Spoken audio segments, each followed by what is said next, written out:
राहुल की सबसे बड़ी दुश्मन थी उसकी अलार्म घड़ी।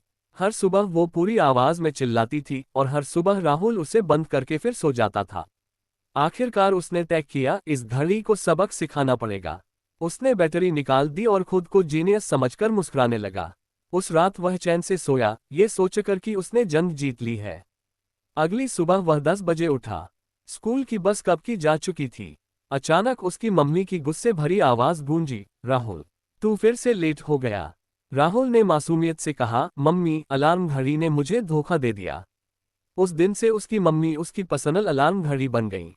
अब वह अलार्म से पहले ही उठ जाता है क्योंकि उसे बेलन से डर लगता है। Tears of Joy.